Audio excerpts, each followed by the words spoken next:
Hey guys, Cloud here, and today I'm going to show you how I added these motorbikes to Minecraft. When a player is riding a minecart, their WASD key inputs affect the motion MBT tag based on the direction they are facing. By using the motion and rotation, we can do a reverse calculation to find the WASD key pressed. Once you know what key was pressed, you can implement just about any vehicle method you want. For this data pack, when you press W, you drive forward. When you press A or D, you drive left or right. And when you press S, you brake.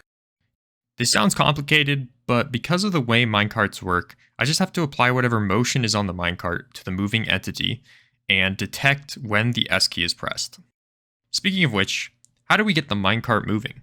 Since minecart motion is based on the key input, you can't move the minecart using the motion tag. To fix this, we make the minecart ride something. Most people make it ride a small armor stand, since it can hold items with 3D models in its hands. This works pretty well, but if your track has any slope, you will have to find a way to go upwards, either by teleportation or applying vertical motion. If you use a normal mob with a small hitbox, it can actually travel up stairs and slabs. Some mobs that do this are spiders, endermites, silverfish, and cats. And because it has the lowest to the ground hitbox, I decided to go with cats. Now that we have the mob to move, we can apply motion to the cat from the minecart, which will be based on your WASD keys. But since motion immediately applies and dies off quickly, it doesn't feel like a car. To fix this, we can make our own physics and momentum. The motion from the minecart is instead put onto scoreboards. These scoreboards will be copied to the cat motion every tick. They will also be reduced at each tick. The factor it reduces by can be tuned to be roughly related to the friction. To mimic drag and inertia, we can make a fraction of the motion add to the current motion that is already on the scoreboard, with some limits for max speed so you can't go infinitely fast. And to make it so you can't immediately turn left or right, we can use my smooth rotation command to rotate the car, which will in turn affect what motion is being applied to the car. With that, we have our car thing. To make it actually look like a car, we have very limited options. Since we use the cat, the only way to display a model is with teleportation, which would look kind of buggy, or by using a tile entity inside the minecart.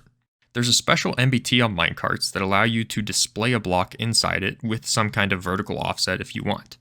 If we use an unobtainable block or one that we don't plan on using in our map, we can put our 3D model in the cart.